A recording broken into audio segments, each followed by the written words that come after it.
active les 10 dernières années en compagnie de Frédéric.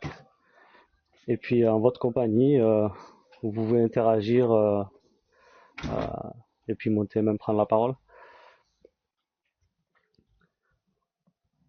On attend un petit peu, Frédéric. Je vais essayer de Ouais, ouais, envoyer ouais, des avec plaisir. invitations aux copains. Avec plaisir. On n'est pas pressé. Moi, je suis prêt. Tu peux te présenter si tu veux, en fait. Ouais, avec Si tu plaisir. souhaites te Donc, présenter. déjà, un grand merci à toi. Et puis, c'est toujours un plaisir de te retrouver avec, avec ton audience. J'ai beaucoup apprécié à la fois ton érudition et puis ta personnalité. Donc, on se connaît pas depuis longtemps, mais ça me fait plaisir d'être là avec vous. D'autant que je suis à l'étranger et j'ai été agréablement surpris de voir le nombre de personnes qui avaient des bonnes références concernant Q, concernant la situation aux États-Unis et le contexte géopolitique général. Donc, pour me présenter en quelques phrases, hein, parce que le sujet c'est pas moi, c'est la situation générale actuelle. Donc je suis né en 1970, j'ai servi de 1989, donc de mes 18 ans jusqu'en 2015 dans la Marine nationale, où j'ai eu la chance d'alterner des postes à la fois dans les forces spéciales et puis au ministère des Affaires étrangères, en Europe, c'est-à-dire à Bruxelles, à l'Union européenne pendant 3 ans, ou en Jordanie, à l'ambassade de France pendant 3 ans également. Donc période 2004-2010. Après je suis revenu dans les forces spéciales à ma demande suite aux opérations en Afghanistan. Je voulais partir en Afghanistan pour être avec mes copains. Et donc j'ai servi en Afghanistan en 2011, en Libye 2011, au Sahel. Après j'ai fait 3 opérations de 4 mois au Sahel pour traquer les chefs djihadistes, que ce soit au Mali, au Niger et en Mauritanie. Voilà. Donc j'ai quitté en fait les forces spéciales donc en 2015 et là j'ai quitté la France. Je dirige une société à l'étranger. Et je suis passionné de géopolitique. J'ai de la famille aux États-Unis et j'ai travaillé à plusieurs reprises à différents niveaux avec les forces spéciales américaines, notamment la Delta Force en 2014, avec les forces américaines en Afghanistan, où j'ai mené des opérations dans l'est de l'Afghanistan sur le terrain, à la période la plus dure, puisque 2011 c'est l'année où l'armée française a perdu 26 hommes, donc ça sous-entend 3 fois plus de blessés, avec des blessés parfois très durement touchés. Donc un de mes points de départ au niveau de ma réflexion géopolitique, c'est justement fatalement le 11 septembre, puisque ça a provoqué l'engagement des forces françaises en Afghanistan. Donc très tôt, j'ai commencé à m'interroger, à me poser des questions, comme beaucoup, et ça m'a amené à lire beaucoup, à avoir beaucoup d'entretiens avec des collègues, que ce soit français ou étrangers. En ayant la chance en plus de parler anglais, donc ça me donne accès à toute une production qui n'est pas disponible en France via Rumble, puisque vous savez que Rumble est censuré. Et ça m'a permis comme ça d'avoir à la fois des connaissances académiques en lisant par exemple les livres de Peter Dale Scott, et puis en ayant ma propre expérience terrain et politique, géopolitique, puisque j'étais par exemple malheureusement engagé dans les opérations de renversement de Kadhafi. Donc j'ai vu tout de suite l'impact géopolitique que ça a eu, très négatif sur l'Afrique de l'Ouest et très négatif sur globalement la zone européenne, sans parler du pays lui-même qui a été dévasté malheureusement par ces opérations successives. Donc alors moi j'ai proposé à Corbeau, comme j'avais beaucoup apprécié de participer aux 2 lives précédents, d'avoir un peu un sujet au cœur de cette soirée.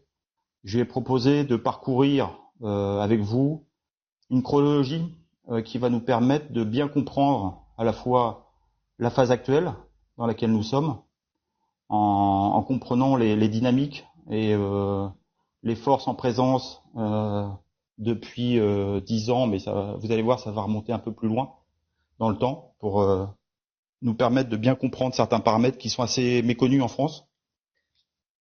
Et puis, une fois qu'on aura bien compris ces phases successives, et donc bien intégré les différents paramètres de la phase actuelle, on s'empêchera pas de faire un peu de prospective, c'est-à-dire de se dire, voilà, on vient de là, qu'est-ce qui nous attend dans les 2 mois qui viennent? Je parle de 2 mois puisque, comme vous savez, l'élection de Trump est prévue le 5 novembre. Donc c'est un peu la deadline fixée que tout le monde a bien intégré. Donc pour débuter en introduction, je vais sortir un peu du cadre fixé, chronologique, c'est-à-dire la période 2014-2024. Et on va revenir en fait dans l'histoire américaine, c'est-à-dire le 14 juin 1775, qui marque en fait la création de l'armée américaine. C'est une date importante puisqu'il faut intégrer le fait qu'aux États-Unis, vous avez 2 chaînes complètement distinctes et séparées de commandement. C'est-à-dire que vous avez le président des États-Unis dans sa fonction civile et vous avez la fonction de commandant en chef des armées américaines.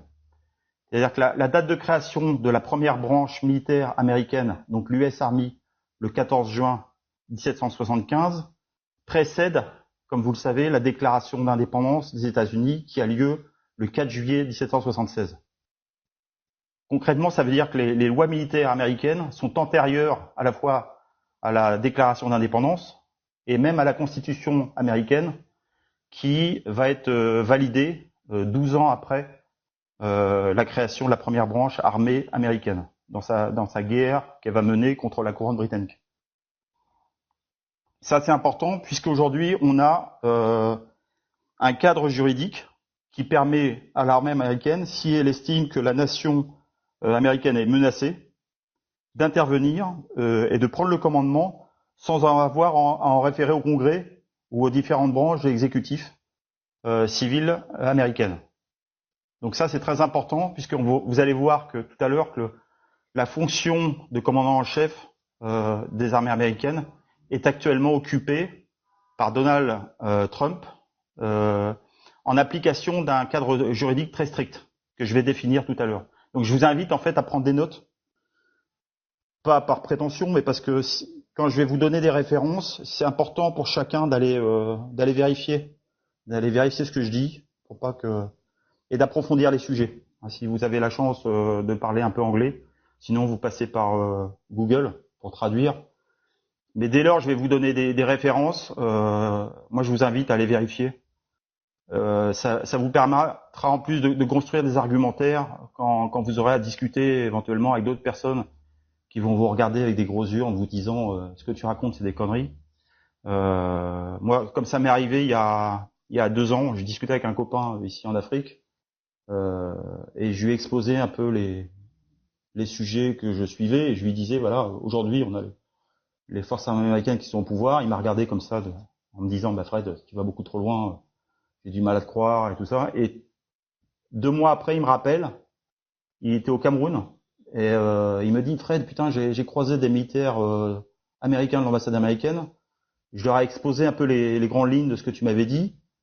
Et ils m'ont fait cette réponse. Voilà, on peut pas te dire s'il a raison ou s'il a tort, parce que ce serait rompre le secret militaire. Mais on peut te dire que la personne qui t'a présenté ces faits est bien renseignée, un bon niveau de renseignement. Donc, j'ai parlé de la première date, donc de la guerre d'indépendance contre la couronne britannique, avec le fait que les lois militaires américaines sont antérieures aux lois civiles. Ça va avoir son importance, vous allez le comprendre. La deuxième période qui est importante, c'est la guerre de Corée. Donc 1950-1953. Durant cette période, en fait, vous avez le président Truman, président des États-Unis à ce moment-là, qui va demander à son administration de commencer à travailler sur ce qu'on appelle des plans de continuité du gouvernement. Donc Continuity of Government en anglais, COG, qui doivent permettre aux États-Unis de continuer à exister et à travailler si ces centres militaires et civils sont incapacités. Dans ces années-là, donc 50-53, la peur au niveau des États-Unis, c'était des frappes nucléaires russes ou chinoises qui auraient frappé les grands centres de décision politique ou les bases américaines. Donc en clair, ça voulait dire travailler sur une structure fantôme, un shadow government, qui soit capable de travailler si le gouvernement officiel s'effondre, et l'administration officielle s'effondre. Ça, c'est important de l'intégrer puisque ces plans de continuité de gouvernement vont être mis à jour au fil des décennies. Ils vont d'ailleurs être activés le 11 septembre 2001, puisqu'on aura le vice-président Dick Cheney qui sera dans un avion qui va décoller dès le début des attaques et qui sera dans un avion au-dessus de New York durant toute l'attaque pour se mettre à l'abri dans un avion de commandement. Donc, et ça en application justement de ces procédures. Donc là, je vais aborder la période 2014-2024. Alors, j'ai proposé à Corbeau 2014. Pourquoi? Parce que en fait, en janvier 2014, vous avez un événement majeur qui est inconnu de la plupart des gens. C'est l'arrivée à la tête de la NSA, donc qui est la National Security Agency, qui est une agence de renseignement militaire essentiellement focalisée sur le renseignement militaire d'origine électronique. Donc en clair, c'est cette agence-là qui est capable, sur une période de 15 ans, d'intercepter l'ensemble des communications téléphoniques de par le monde, l'ensemble des SMS, tout ce qui est signaux électromagnétiques, et de stocker ça, ce qui nous ramène à ce que Trump répète fréquemment. Il dit on a tout collecté sur vous. Et quand il dit ça, il fait allusion justement à cette agence, la NSA, qui a été en plus renforcée par la création de la Space Force quelques années plus tard, en 2018, de mémoire. Donc en janvier 2014, l'amiral Michael Rogers, prend le commandement de la NSA. Alors ça, c'est très important puisque Michael Rogers est quelqu'un qui est en fait opposé au président Obama. Il va le démontrer par la suite. C'est un patriote américain authentique qui n'est pas corrompu et qui est très rigoureux dans son approche, dans son travail. Et ses services, quelques mois plus tard, vont intercepter un plan signé du Parti communiste chinois qui visait à prendre le contrôle des États-Unis sur une période de 16 ans. Alors pourquoi 16 ans? Ça correspondait en fait à 2 présidences Obama auxquelles devaient succéder 2 présidences Hillary Clinton.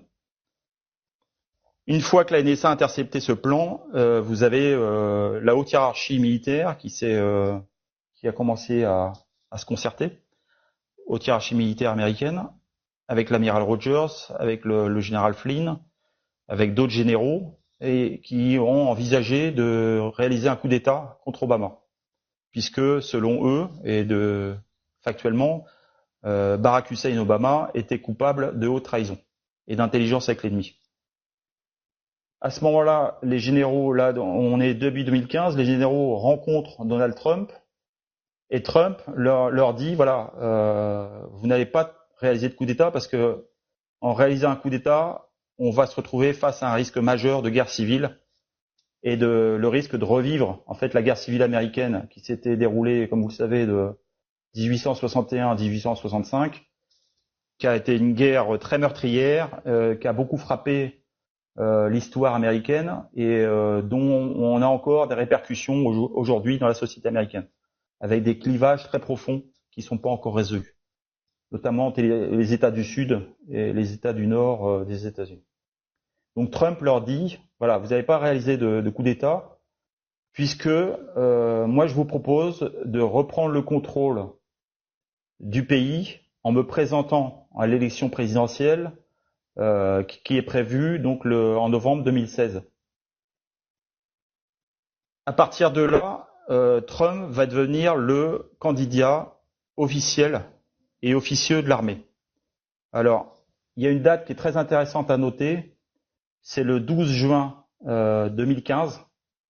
C'est la mise en ligne ce qu'on appelle le Law of War Manual, donc le manuel de guerre de l'armée américaine, qui est mis en ligne, qui est consultable aujourd'hui sur Internet, vous l'avez.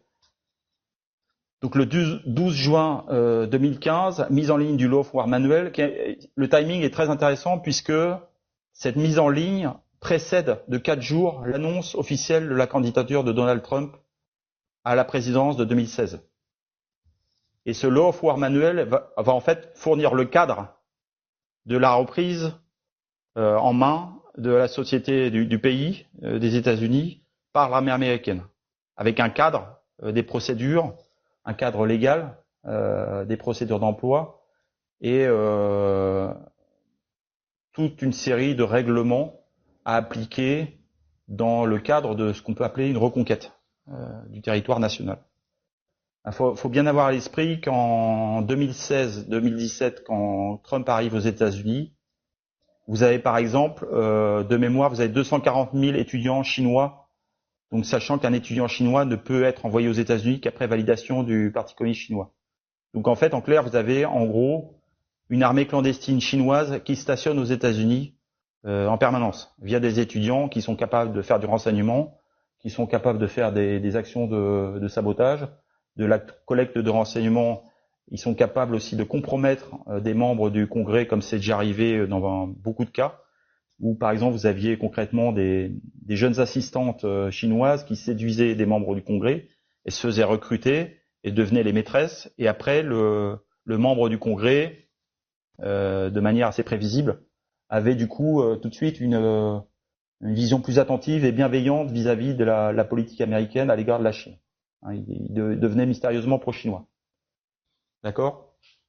Vous avez également une présence très inquiétante en termes de puissance des cartels mexicains et colombiens sur le territoire national américain. Concrètement, vous avez des gouverneurs, par exemple au Nouveau-Mexique, la zone Arizona, Nouveau-Mexique, qui sont achetés par les cartels mexicains et qui avec une sécurisation de la frontière américaine-Mexique qui est complètement défaillante. Et donc une invasion qui commence déjà à cette période-là. Donc ça, c'est un peu les grandes lignes de la situation aux États-Unis au moment où Trump se présente.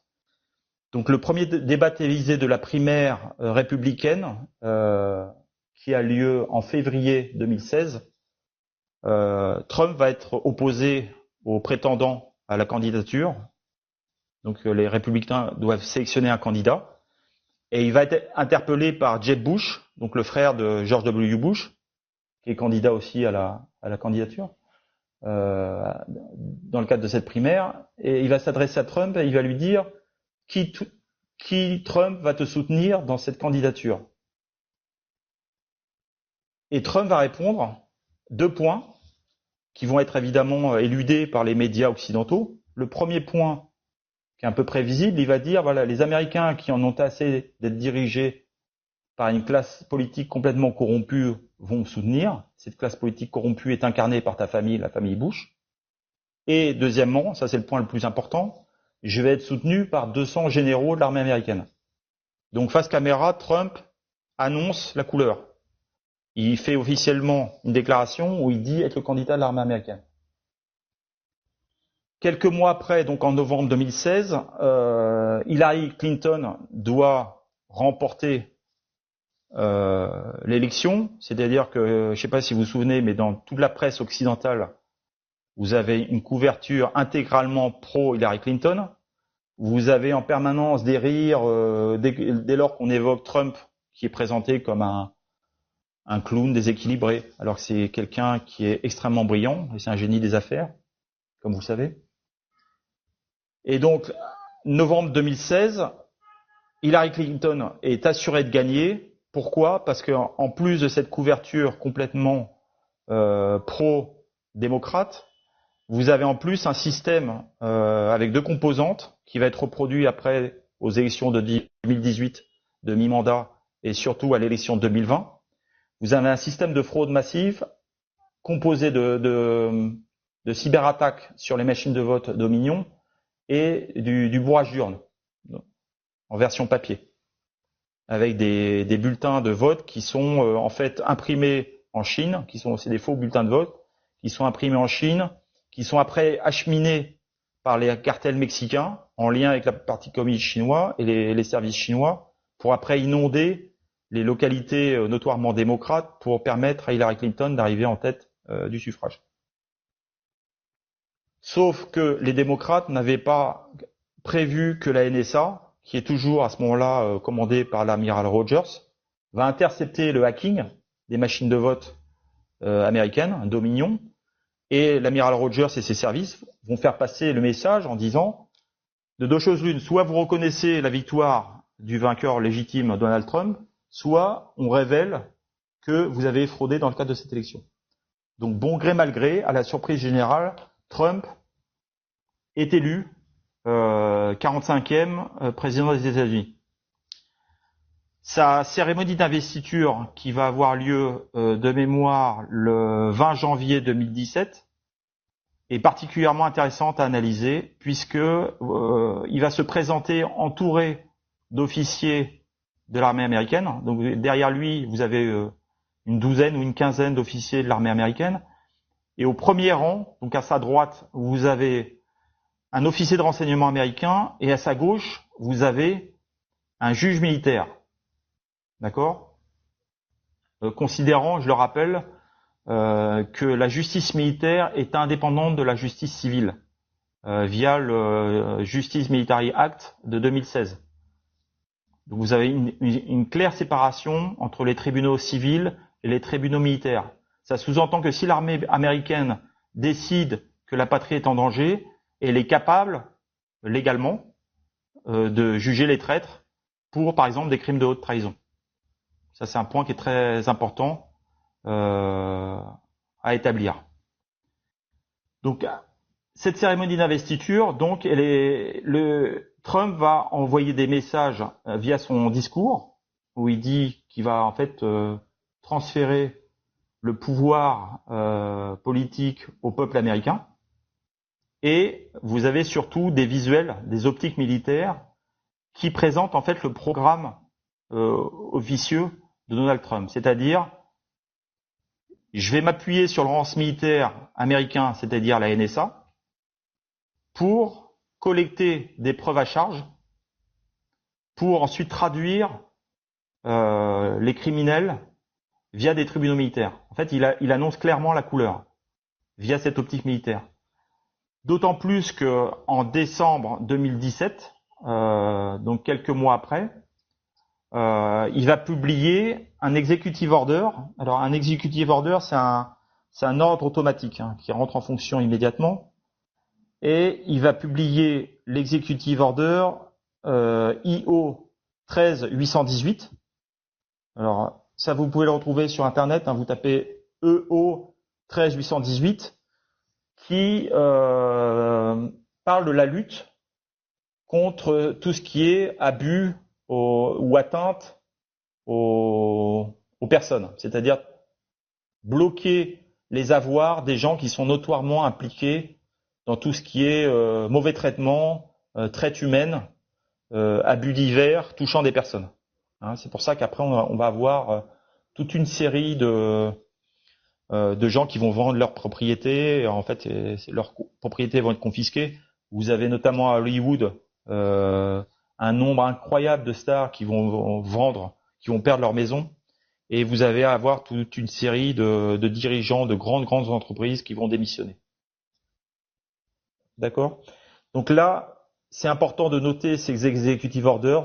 Donc le premier qui est vraiment notable, je répète, il est publié, mis en ligne le 20 décembre 2017. C'est l'executive order numéro 13818. Après cet executive order, il y a un deuxième executive order qui est magistral, qui va être publié donc le 12 septembre 2018, soit 2 mois avant les élections de mi-mandat, et qui va lui faire référence à le risque d'interférence dans le cadre d'une élection présidentielle américaine, et des interférences étrangères, nationales mais aussi étrangères, en pointant une timeline qui est mentionnée dans l'executive order, qui désigne très précisément l'élection du 3 novembre 2020. Entre 2017 et 2018, entre l'élection de Trump et les élections de mi-mandat, vous avez toute une série de mesures qui visent à cibler Trump pour essayer de le destituer. C'est-à-dire qu'en fait, les démocrates ont accepté que Trump prenne la fonction de président en se disant, de toute façon, on va le renverser, on va le destituer via des dossiers dont le plus connu est le dossier Steele, qui a été monté assez maladroitement par un officier du MI6. Donc le MI6, c'est l'équivalent de la CIA, mais au Royaume-Uni. L'équivalent, c'est les renseignements extérieurs britanniques. Donc un officier du MI6 qui va constituer un dossier qui vise à faire croire que Trump, en gros, est un agent russe qui a reçu de l'argent sur une banque qui s'appelle Alpha Bank, en s'appuyant sur des renseignements collectés par un Russe d'origine ukrainienne qui s'appelle Igor Danchenko. Le dossier est très mal monté. Il va être validé en fait par la CIA et le FBI pour des raisons politiques, puisque la CIA et le FBI sont des ennemis de Trump, puisque Trump est un faiseur de paix. D'ailleurs, sur ses premiers 4 ans, il y a eu aucune guerre de déclencher. D'une part, c'est un faiseur de paix. D'autre part, il n'est pas tenu par des casseroles. Il est autonome financièrement et donc il est incorruptible. On ne le tient pas. Donc c'est pour ça que c'est devenu au fil du temps un ennemi du FBI et de la CIA qui ont en fait tout fait pour essayer de l'abattre. Alors d'abord via des procédures légales. Et puis, comme vous le savez, il y a quelques semaines, il y a eu une tentative d'assassinat, qui n'était pas la première. Donc, l'executive order 13848, qui est mise en ligne donc le 12 septembre 2018, vise à cadrer l'ensemble des procédures qu'il faudra adopter si on détecte des interférences étrangères en lien avec des puissances étrangères. Pour être précis, ça couvre en fait l'action potentiel de services étrangers pour essayer de prendre le pouvoir aux États-Unis et les relais éventuels que ces services étrangers pourraient avoir sur le territoire américain, en s'appuyant par exemple sur le big tech. Comme vous le savez, Facebook est capable de vous identifier politiquement, c'est-à-dire que dans le cadre de l'élection présidentielle américaine, ils sont capables de savoir si vous votez républicain, si vous votez démocrate ou si vous êtes indécis.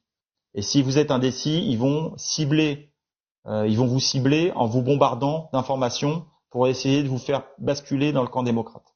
Donc là, on a clairement une interférence.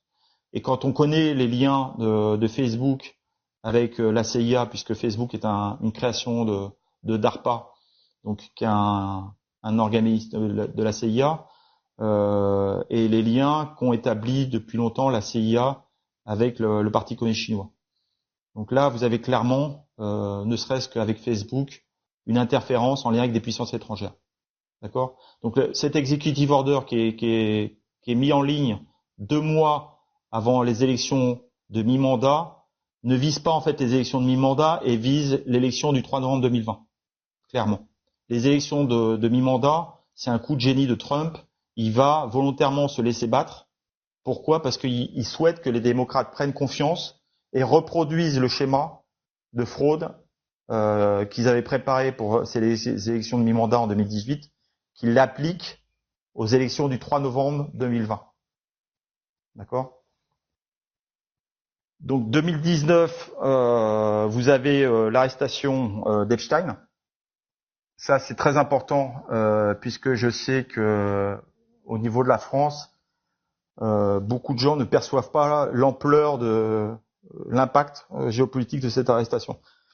Le réseau Epstein, en fait, en clair, c'était un réseau qui était monté en lien avec Ehud Barak, donc chef des services israéliens, cadre historique, qui s'est rendu sur l'île d'Epstein, et également avec l'associé de Jeffrey Epstein, qui s'appelle Ghislaine Maxwell, et qui, elle, est la fille de Robert Maxwell, qui était un magnat de la presse britannique, qui était historiquement un cadre du Mossad, d'ailleurs qui a été liquidé par le Mossad parce qu'il en savait trop sur le Mossad.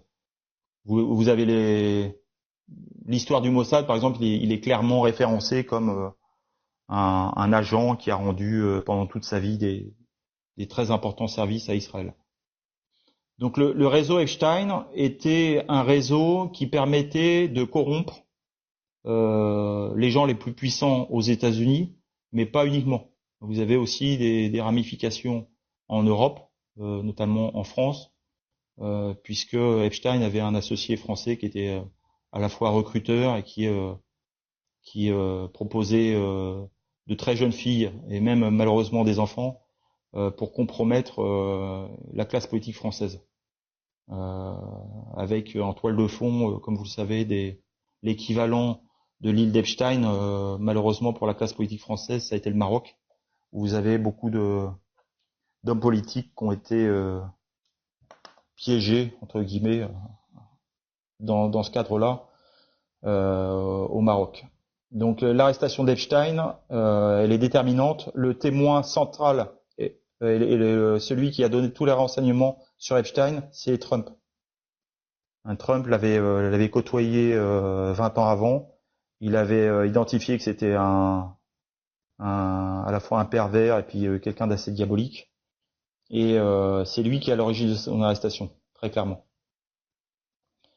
C'est Trump également qui est à l'origine de la destruction de l'État islamique. C'est-à-dire que l'État islamique, comme l'a déclaré par exemple le général Wesley Clark, est une création des services occidentaux et de leurs alliés, qui visaient en fait à détruire le Hezbollah d'une part et puis à prendre le pouvoir en Syrie.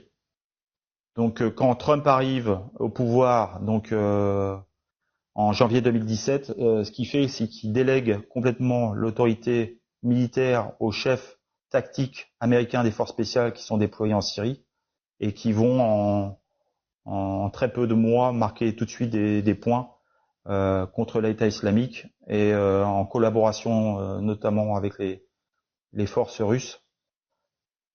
Et ils vont débarrasser Bachar de l'essentiel de la menace djihadiste en Syrie durant cette période. Donc quand on aborde l'année 2020 qui a été très dense en termes d'événements, il faut évidemment commencer l'année avec l'épidémie de Covid-19, qui est militairement parlant une attaque biologique, qui est lancée avec essentiellement deux objectifs au niveau américain. Là, je vais pas aborder les objectifs, les autres objectifs de l'épidémie, de la pandémie Covid-19, parce que là, je peux pas aborder tous les sujets en même temps, c'est des sujets très denses. Mais aux États-Unis, l'attaque biologique a deux objectifs principaux. Le premier objectif, c'est de casser la dynamique économique de Donald Trump avec son bilan économique éblouissant, puisque, comme vous le savez, Trump est un génie des affaires. Et le deuxième objectif, c'est de favoriser le vote par correspondance lors de l'élection du 3 novembre 2020, en favorisant le bourrage d'urne, puisque les Américains vont avoir tendance à rester à domicile à cause de l'épidémie, et vous allez avoir des ramassages de bulletins qui vont être après détruits, alors que les démocrates ignorent à ce moment-là que tous les bulletins de vote ont fait l'objet d'un marquage qui permet de les tracer par satellite. Donc d'avoir toutes les preuves, de collecter toutes les preuves techniques pour démontrer la fraude qui est en train de se dérouler dans la nuit du 3 novembre 2020. Mais on n'en est pas encore là. Donc début 2020, vous avez le lancement d'une attaque biologique, Covid-19. Pour répondre à cette menace, Donald Trump va promulguer une nouvelle fois un executive order. Alors là, c'est un executive order qui est extrêmement intéressant à analyser, puisqu'elle nous donne des clés très objectives, vérifiables et même incontestables pour prouver juridiquement que le président américain Trump est actuellement commandant en chef des armées américaines. C'est-à-dire concrètement, l'executive order numéro 13912, qui est mis en ligne le 27 mars, déclare un état d'alerte nationale, national emergency, qui correspond à un état de guerre en fait. Et dans la foulée, il va publier un deuxième executive order où il va mobiliser les réserves militaires américaines en mobilisant 1 million d'hommes, et il va actionner la garde nationale. Or, ces différents executive orders ne peuvent être adoptés que par un président américain qui utilise ses war powers. Donc ces pouvoirs qui lui sont conférés en état de guerre.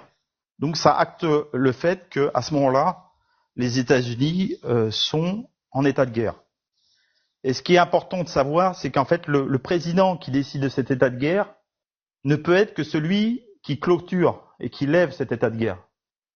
Et comme ces différents executive orders n'ont pas été clôturés ou annulés depuis cette date, on peut légitimement dire, voilà, les États-Unis aujourd'hui sont en état de guerre, et en fait on a beaucoup d'éléments objectifs pour accréditer cette affirmation.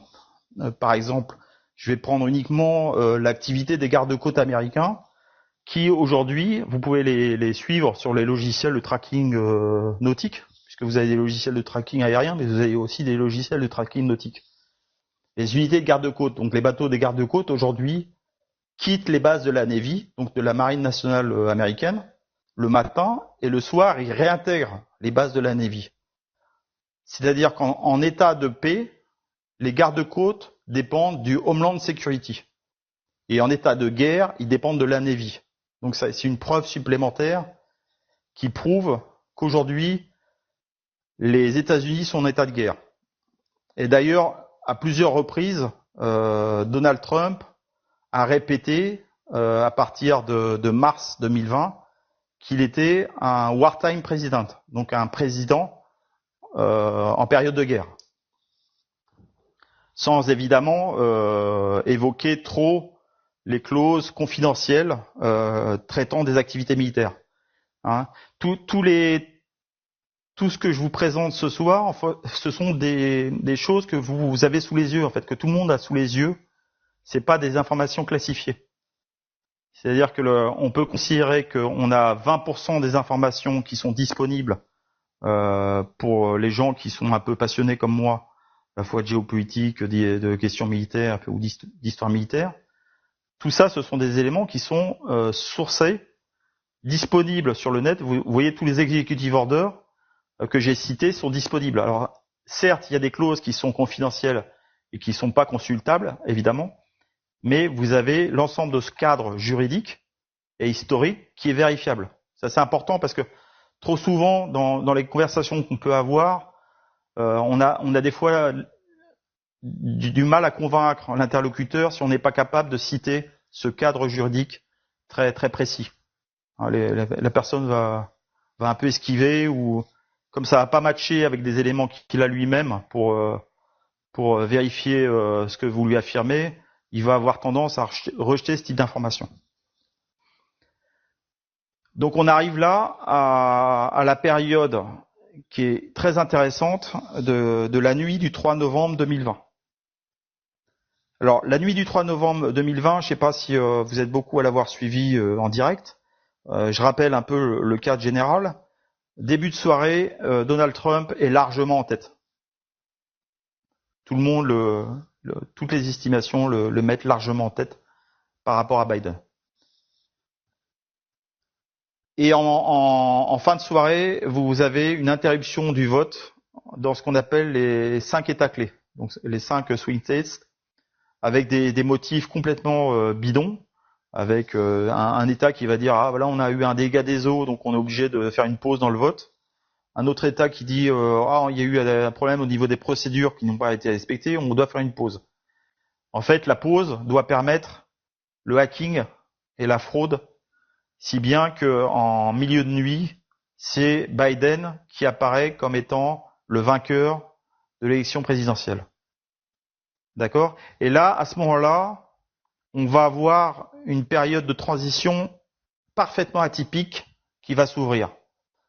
Pourquoi elle est atypique ? Puisque l'élection et donc la défaite, ce qui doit être la défaite de Trump officielle, est succédée par une nomination qui est très importante à intégrer, une nomination d'un ancien officier des forces spéciales américaines qui s'appelle Christopher Miller, qui va être nommé secrétaire d'État à la Défense. Christopher Miller, qui est un ancien officier des Bérets Verts, qui a fait l'Irak, l'Afghanistan, plusieurs mandats, qui est très apprécié dans le milieu des forces spéciales, et qui va prendre la parole quelques jours plus tard à Fort Bragg, donc Fort Bragg étant le QG des forces spéciales américaines.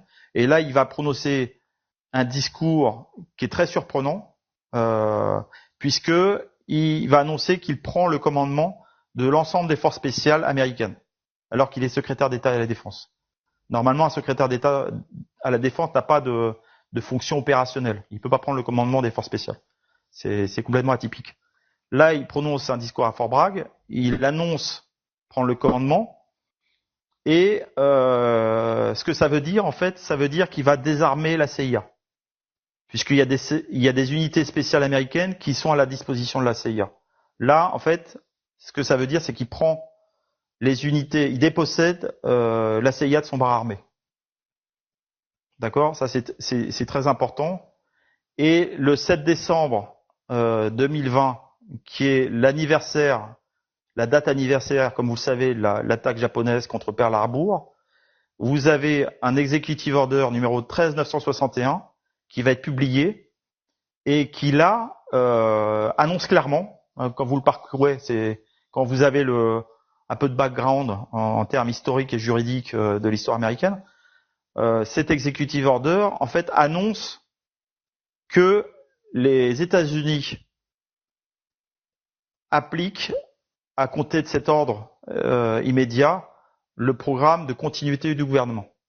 C'est-à-dire qu'en clair, ça évidemment si c'est pas communiqué parce que c'est classifié, les États-Unis ont été l'objet de 2 actes de guerre, c'est-à-dire une attaque biologique Covid-19 et une attaque cyber durant l'élection du président américain. Donc c'est-à-dire une attaque cyber lors d'une élection, en clair, ça veut dire c'est un coup d'État en lien avec des puissances étrangères, puisque quand vous analysez le hacking, les courbes d'attaque du hacking, vous avez plusieurs services secrets. Alors je vais citer de mémoire, vous avez les services chinois du Parti communiste chinois, vous avez les services italiens, les services britanniques, allemands. Bon, vous avez toute une coalition qui s'est liguée en fait contre Donald Trump.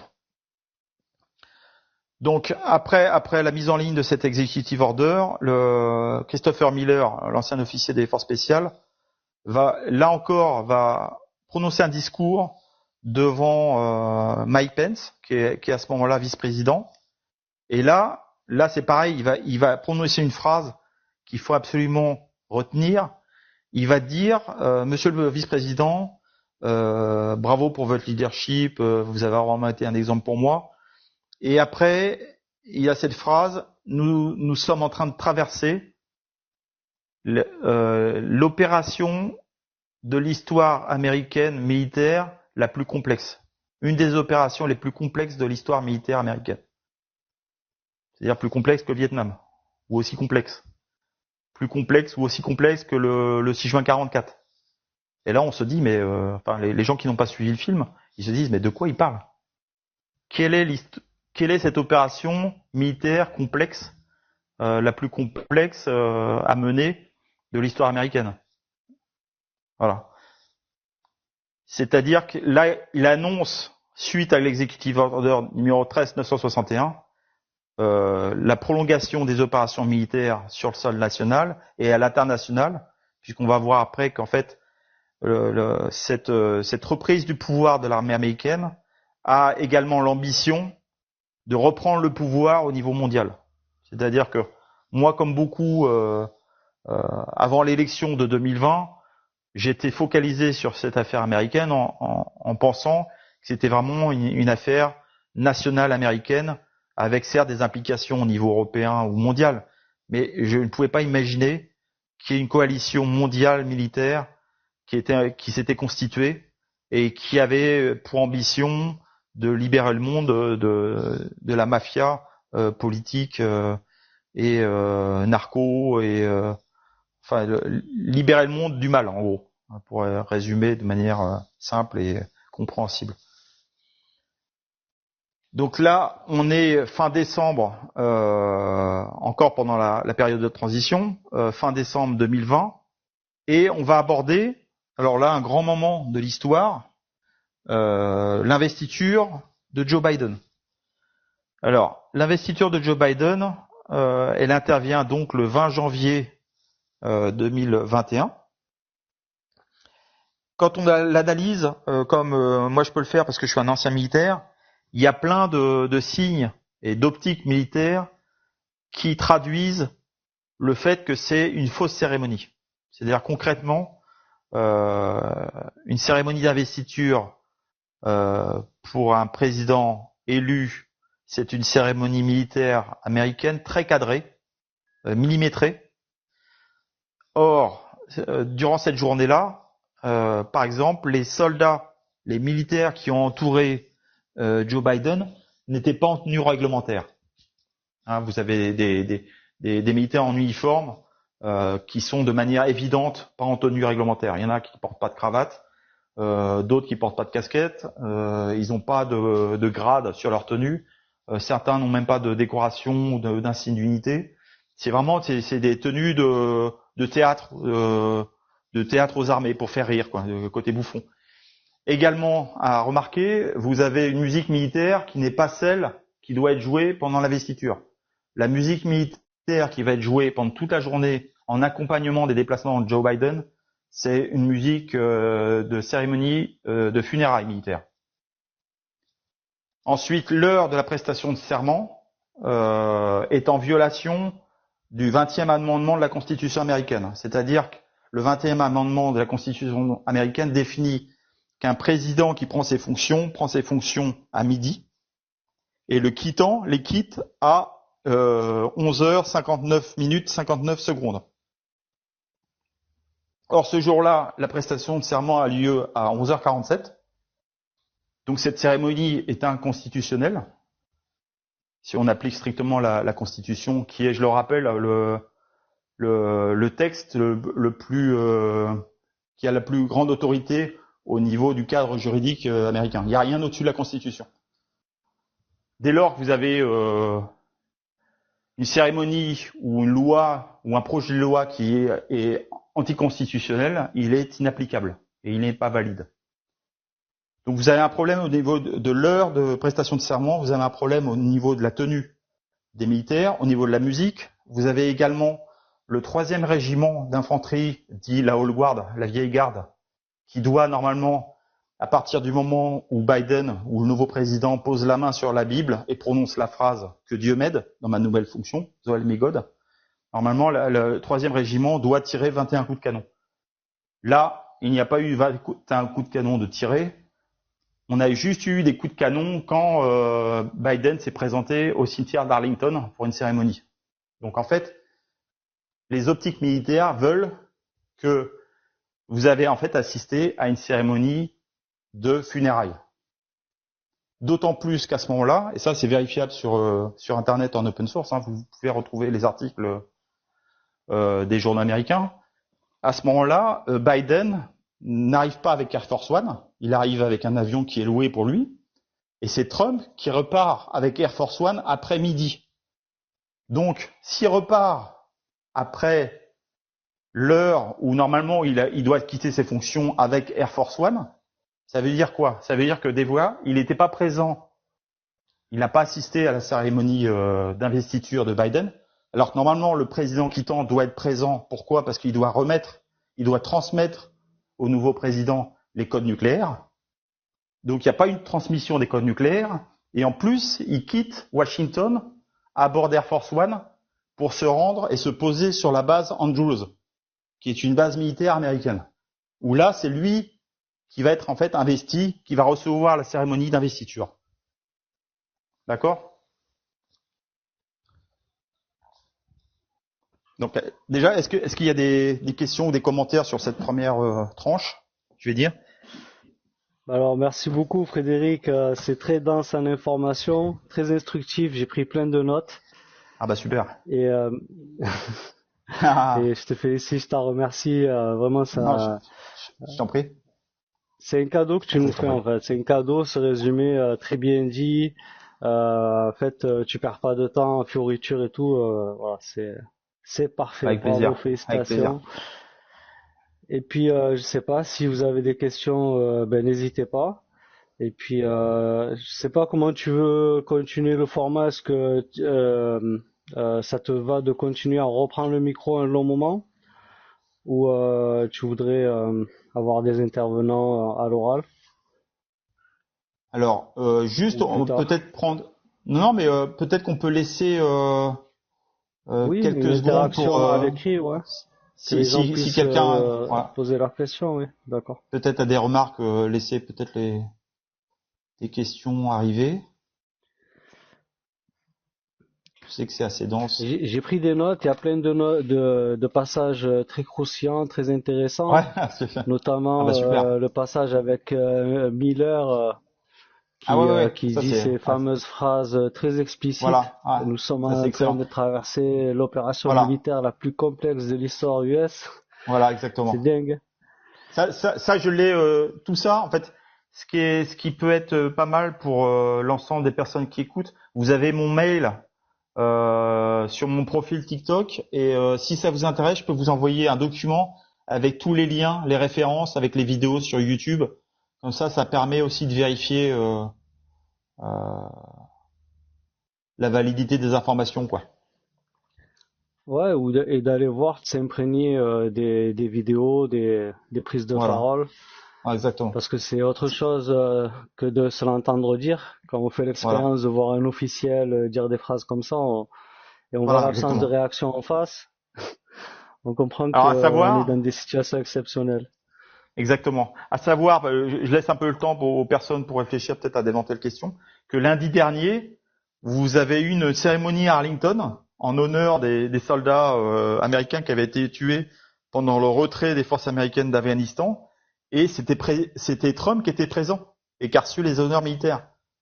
Donc, il n'y a qu'un président en exercice, il n'y a qu'un commandant en chef qui peut recevoir ce type de cérémonie, d'être présent sur ce type de cérémonie. De même, vous avez lors des déplacements de Donald Trump, vous avez Trump Air Force One qui est fréquemment accompagné d'avions de chasse de l'armée américaine. Vous avez également lors des déplacements de Trump des équipes de protection qui sont composées de plusieurs équipes. Avec en premier cercle, vous avez un Secret Service, un cordon Secret Service avec une cinquantaine de personnes. Et en deuxième cercle, vous avez des unités avec des armes longues, donc avec par exemple des M4, des fusils d'assaut, qui appartiennent soit à la SWAT Team ou à des unités plus confidentielles, comme la Delta ou les SEALs. Et vous avez un cortège à chaque fois qui représente 50 véhicules, avec des véhicules blindés. Et parfois, vous avez en plus des cortèges de motards de la police. Donc des fois, vous avez 50 véhicules et 45 motards. Donc c'est des dispositifs qui sont ceux d'un président en exercice. C'est pas un président qui est à la retraite. Ça, c'est visuellement, c'est incontestable.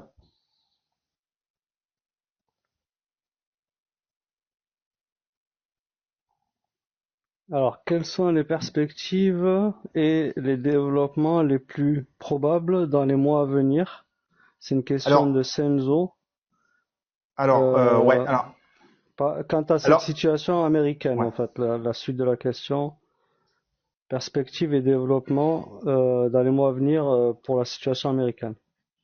Alors, là, vous avez eu un été qui a été extrêmement dense, puisque vous avez eu une tentative d'assassinat qui a été un basculement de beaucoup d'indécis qui ont rallié Trump, puisque Trump visuellement a repris les codes.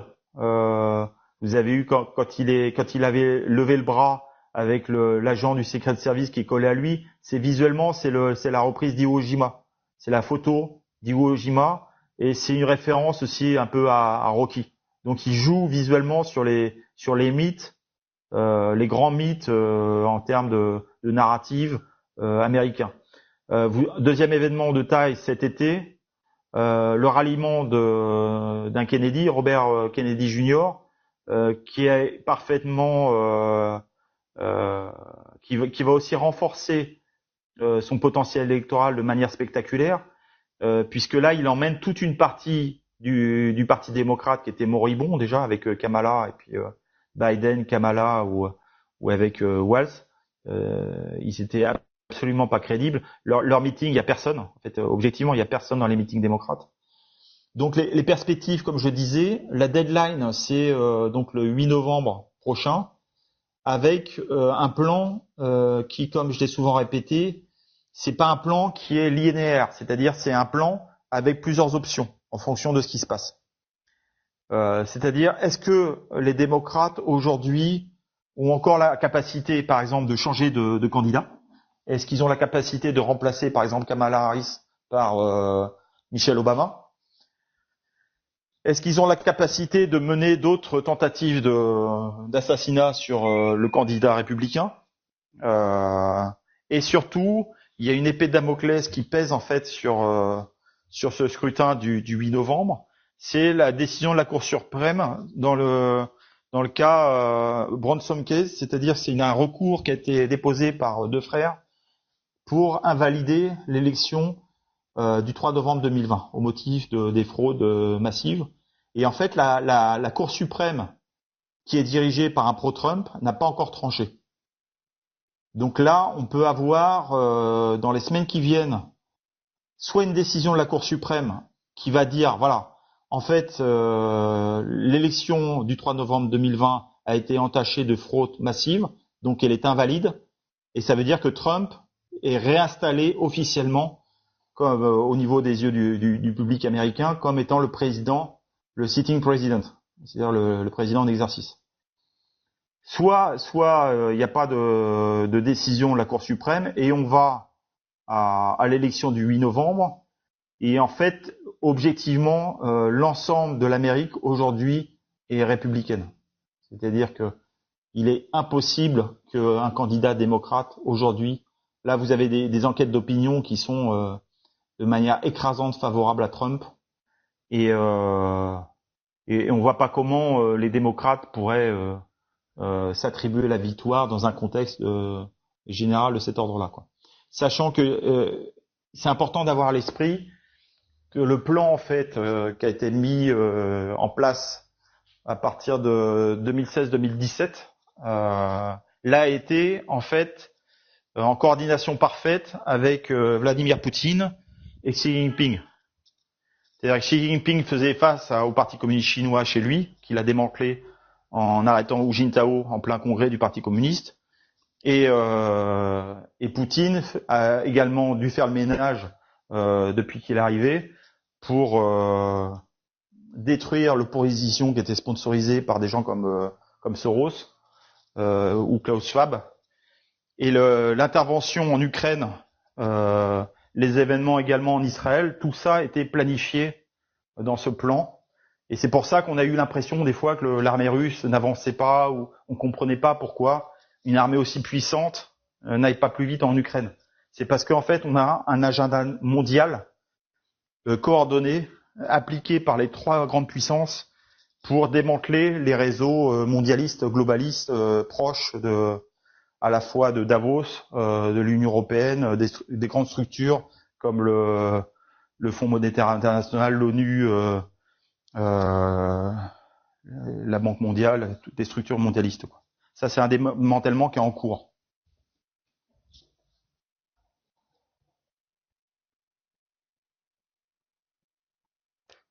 Super, merci pour ta réponse, Christophe.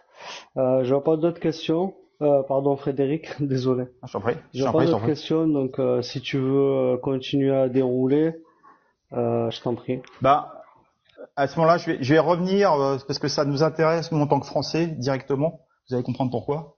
Je vais revenir sur le raid du FBI qui a eu lieu donc le 8 août 2022 sur la résidence principale de Donald Trump à Mar-a-Lago, donc en Floride. Sachant que Mar-a-Lago, c'est pareil, c'est très intéressant. Vous avez la Fédération de l'aviation américaine qui a décrété une no-fly zone, une exclusion aérienne au-dessus de Mar-a-Lago, de la résidence de Trump. Normalement, ce type d'exclusion aérienne, donc ça mobilise des gros moyens puisque à partir du moment où tu détermines une zone d'exclusion, ça veut dire que tu as des capacités aériennes d'intercepter les contrevenants avec des avions de chasse. Ce type d'exclusion aérienne, elle n'est mise en place que au-dessus de la Maison Blanche. Donc ça veut dire que ça c'est pareil, c'est consultable sur le site de la FAA, À partir du moment où tu as une maison avec un président américain, avec une zone d'exclusion aérienne autour, tu peux conclure que Mar-a-Lago est la nouvelle Maison Blanche. Dans les faits, c'est pas une hypothèse ou une théorie, c'est objectif. D'autant plus que la Maison Blanche aux États-Unis, à Washington, pardon, est complètement vide depuis 2020. Il n'y a plus d'activité là-bas. Donc le raid du FBI qui se déroule le 8 août 2022 est lancé par le FBI au prétexte que Trump aurait gardé, en quittant officiellement la Maison Blanche, aurait gardé avec lui des documents classifiés, avec des mentions de classification. En fait, cette histoire, c'est encore un coup de génie de Donald Trump, puisqu'en fait, il avait dans son entourage direct, dans son état-major, il avait gardé des branches pourries, c'est-à-dire qu'il avait gardé des gens dont il savait que c'était des traîtres. C'était des gens qui travaillaient à la fois pour le FBI et qui travaillaient pour le clan démocrate avec le grande famille Obama, Biden et Clinton. Il les a gardés volontairement pour faire fuiter des fausses informations et il a ainsi fait fuiter l'information disant qu'il avait des gros dossiers très intéressants, classifiés, d'emporter chez lui à Mar-a-Lago quand il a quitté officiellement la Maison Blanche. En fait, il a provoqué lui-même le raid du FBI parce que ça lui permettait d'introduire légalement des éléments à charge et dévastateurs pour l'équipe d'en face, notamment sur le 11 septembre, notamment sur l'assassinat de Kennedy, le Covid, sur également la création des groupes terroristes.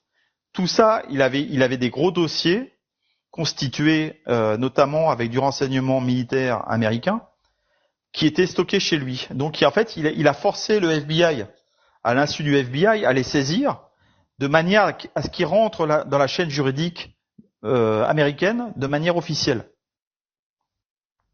Tu vois, et dans ces dossiers, ce qui nous intéresse, nous, Français, c'est que tu as un dossier sur la sexualité de Macron, d'Emmanuel Macron.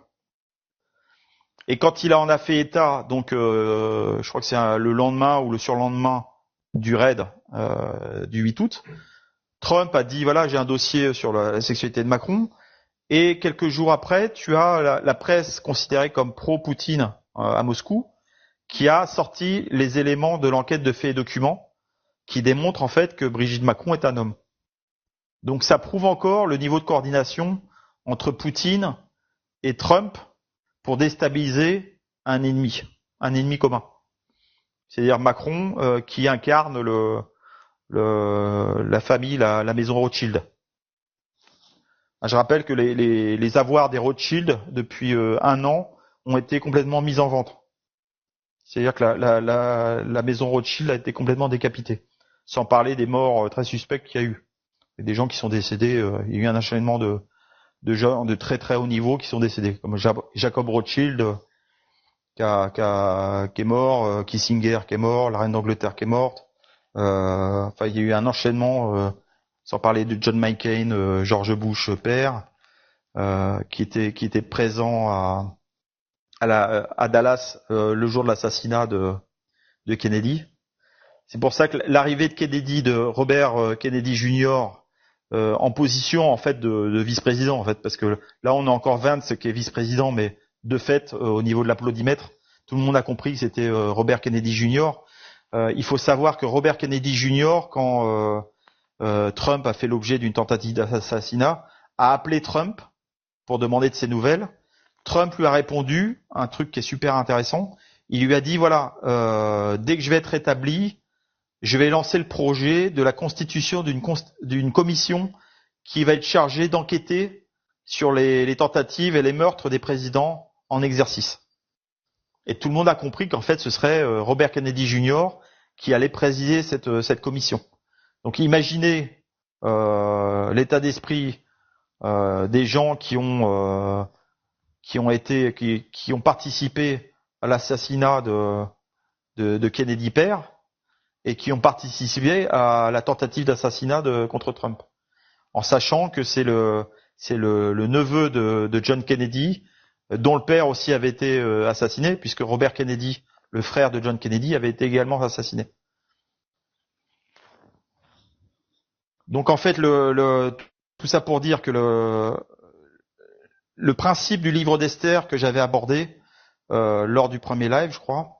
Je rappelle pour ceux qui ne situent pas ce qu'est le livre d'Esther, c'est le 17e livre de la Bible qui raconte l'histoire d'un complot qui est éventé et qui se retourne en fait contre les comploteurs. C'est exactement ce qu'on est en train de vivre. C'est pour ça que le symbole Q et Quanon, en fait, c'est au-delà de la référence aux 17 agences qui travaillent ensemble pour fournir du renseignement à Trump, le réseau Q, c'est un clin d'œil et au texte d'Esther dans la Bible, sachant qu'il faut absolument, pour bien appréhender cette période, avoir cette dimension spirituelle. Hein, il y a un truc incroyable là qui est sorti, qui est hallucinant, puisque j'avais parlé en fait des codes alphanumériques dans le texte d'Esther. Le texte d'Esther, vous avez des codes avec des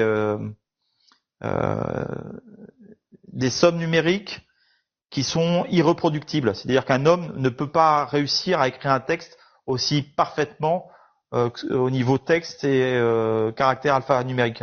Comme vous savez, les lettres en hébreu ont une valeur numérique. Chaque lettre a une valeur numérique. Et quand vous lisez Esther, vous avez des séquences alphanumériques qui sont parfaites et irreproductibles. Et figurez-vous que la date, le temps qui sépare la date de naissance de Donald Trump et son arrivée au bureau ovale, c'est 70 ans, 7 mois et 7 jours. Et le temps qui sépare la naissance de Robert Kennedy Jr. et son ralliement, sa date de ralliement à Donald Trump, c'est 70 ans, 7 mois et 7 jours. Donc vous avez 777 qui sont associés et 777 étant en termes de la Bible, le code de la Bible, c'est une bénédiction.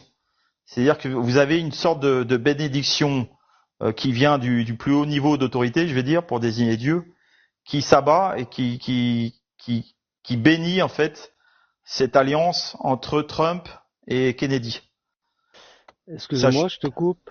J'en prie. Il y a eu un prédicateur, il me semble en 2009, qui avait Oui, tout envisagé à l'époque que Trump et Robert Kennedy seraient ensemble pour sauver l'Amérique. Alors, je suis vachement content que t'en parles. Tu sais pourquoi? Parce que quand il a fait cette prédiction, devine où est-ce qu'il se trouvait. Il a fait cette prédiction en étant au mois d'août à Chicago. Et la réunion de Trump et Kennedy a eu lieu au mois d'août et à Chicago. C'est incroyable. Ah ouais, c'est incroyable. C'est incroyable, hein. Tu dis, il y a une perfection qui est incroyable, quoi. Ouais, c'est pour ça qu'on entend souvent dire c'est biblique. Oui, c'est biblique, voilà, exactement. Exactement. C'est à la fois monumental de par les moyens qui sont mobilisés au niveau militaire, puisque là, depuis le janvier 2021, vous avez 300 appareils de l'armée américaine en l'air H24 dans le ciel américain, en train de collecter du renseignement, en train de mener des opérations undercover. Et c'est pareil au niveau mondial. C'est-à-dire que c'est pas un hasard que vous avez eu la plus grosse saisie de 32 tonnes de cocaïne en Allemagne, qui est la plus grosse saisie historique en Europe, quelques jours après l'arrestation du chef de cartel mexicain de Sinaloa et du fils d'El Chapo. Donc vous avez vraiment un démantèlement en cours de toute la superstructure narco, en ayant toujours à l'idée qu'en fait le plus gros cartel au niveau historique et mondial et en termes financiers, c'est la CIA.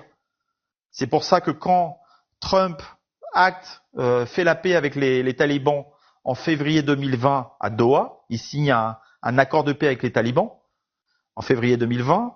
En fait, il détruit les budgets, ce qu'on appelle les Black Ops, donc les budgets confidentiels non validés par le Congrès de la CIA. Les budgets noirs de la CIA sont constitués d'en fait la culture du pavot et le trafic d'héroïne qui partait à partir de l'Afghanistan. C'est pour ça que l'Afghanistan avait été convoité par la CIA, historiquement. Au-delà de casser la route de la soie entre la Chine et puis le Proche-Orient, par exemple, au-delà de gêner la Russie, puisque c'est l'arrière-cour des républiques russes. Vous avez le Tadjikistan, l'Ouzbékistan, tout ça. Le problème central, c'était le contrôle des champs de pavots et donc de la production d'opium et d'héroïne en Afghanistan, qui était historiquement contrôlé par la CIA via ses représentants. Hein, quelqu'un comme Hekmatyar, par exemple. Hekmatyar, c'est un chef de guerre afghan qui avait combattu notamment Massoud de mémoire, avec l'appui des services pakistanais, et tout ça, c'est sous contrôle. C'était à l'époque sous contrôle de la CIA. Donc en fait, Trump, en signant la paix avec les talibs, avait explosé les budgets confidentiels de la CIA avant de désarmer la CIA en donnant le commandement des forces spéciales américaines à Christopher Miller durant la période de transition. Et c'était en quelle année, pour qu'on se situe, s'il te plaît, Frédéric? L'accord avec les talibs? 2020, ouais. Ouais, l'accord avec février les talibs, 2020. c'est en 2020. À Doha. Et c'est juste après qu'ils nomment Miller. Alors, la nomination de Miller, c'est le 8 novembre 2020. C'est pendant la période de transition. C'est la semaine suivante de la défaite officielle du 3 novembre, quoi. C'est pour ça que là on comprend bien voilà, c'est très atypique, si tu veux. Quand tu perds une élection, normalement, tu as une période de transition pour donner un peu les clés du camion à l'administration suivante.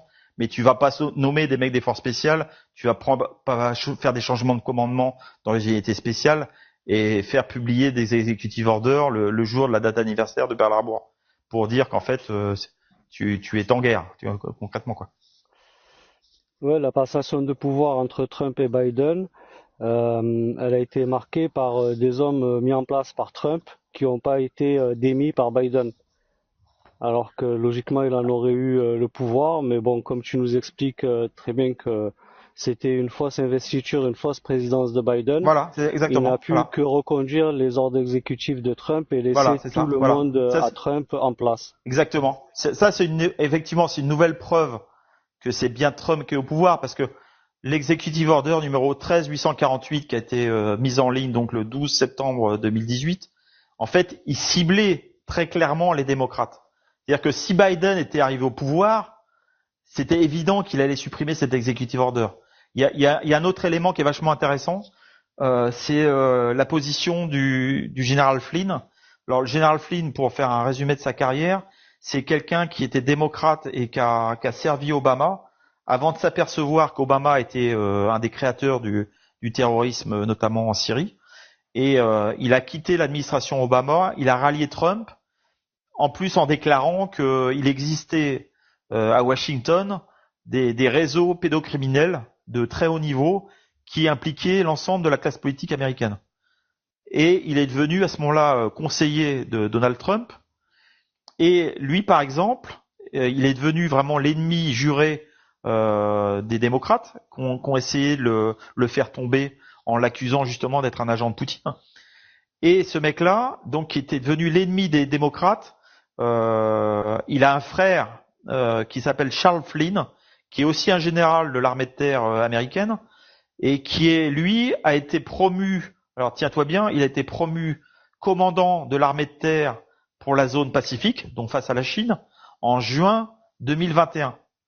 Ça veut dire que c'est impossible, normalement, si c'était les démocrates qui étaient réellement au pouvoir à ce moment-là, c'était impossible qu'ils nomment le frère de leur pire ennemi à un poste aussi sensible, tu vois, puisque c'est la gestion militaire face au front chinois dans la zone Pacifique. Donc c'est un poste ultra sensible.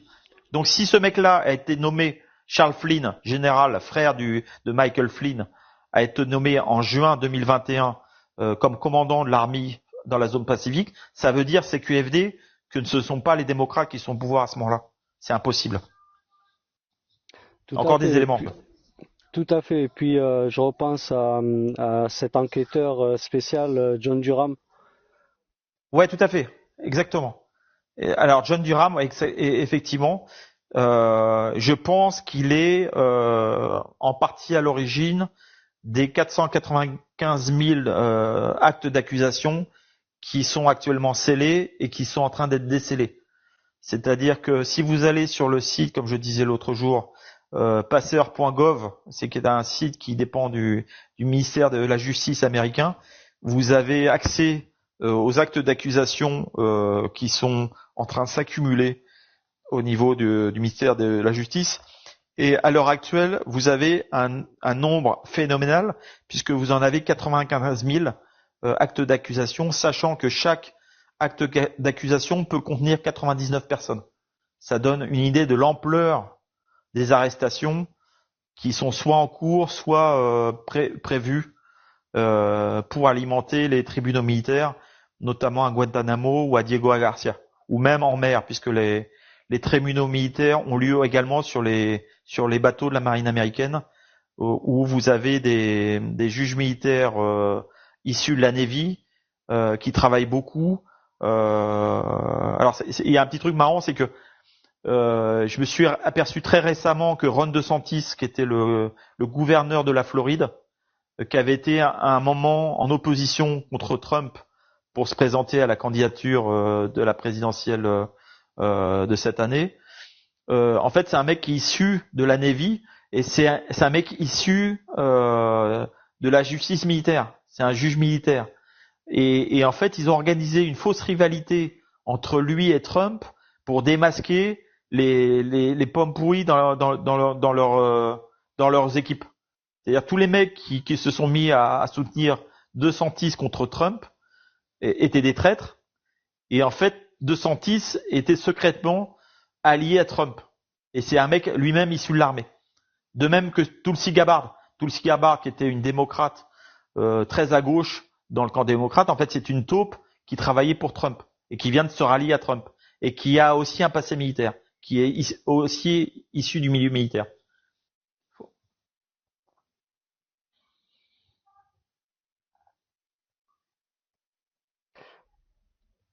Donc, mais c'est hyper intéressant. Merci beaucoup, Frédéric.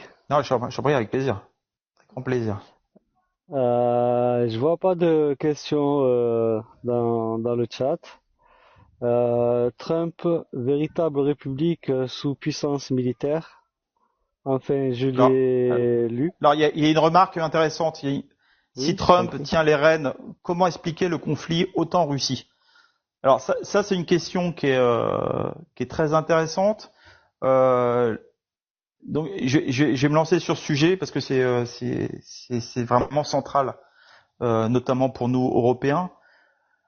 Le conflit en Ukraine, en fait, comme vous le savez, a débuté en 2014 et l'intervention de l'armée russe, en fait, avait plusieurs objectifs.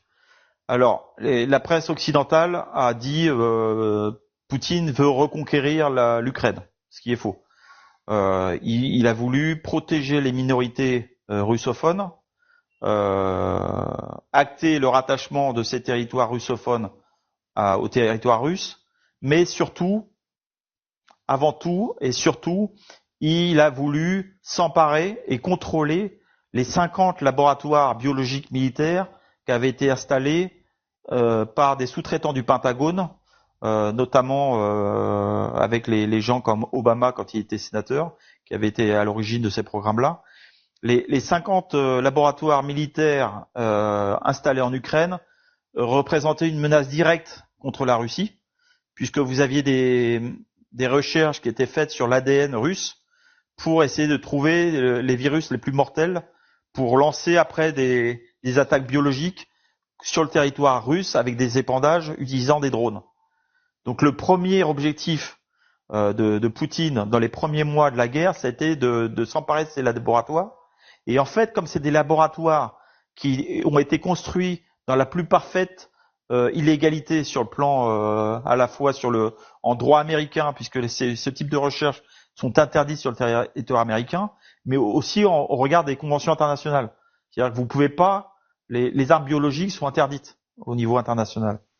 Et donc, la coordination qui a été établie sur ce dossier entre Trump et Poutine visait en fait à collecter des éléments à charge qui remontent en fait à toute l'oligarchie démocrate.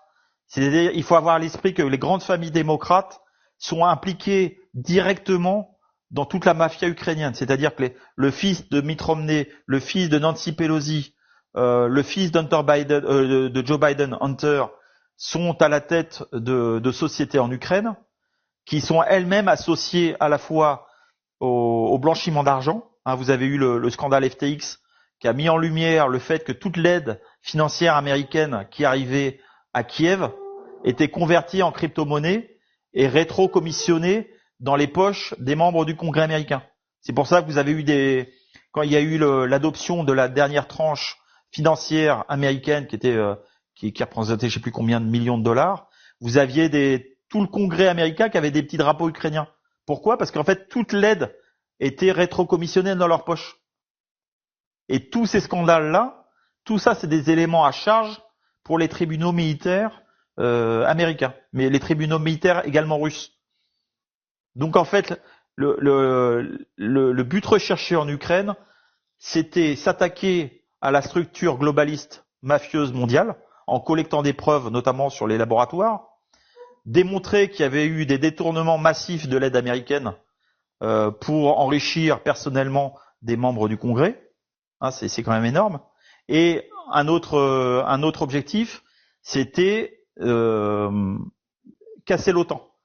C'est-à-dire que l'OTAN était historiquement un outil de l'État profond au niveau mondial pour mener des guerres qui étaient complètement illégales, auxquelles malheureusement j'ai participé. Mais le fait de faire durer le conflit en Ukraine a forcé les États européens et membres de l'OTAN à envoyer toutes leurs munitions, tous leurs moyens militaires, et en fait, de fait,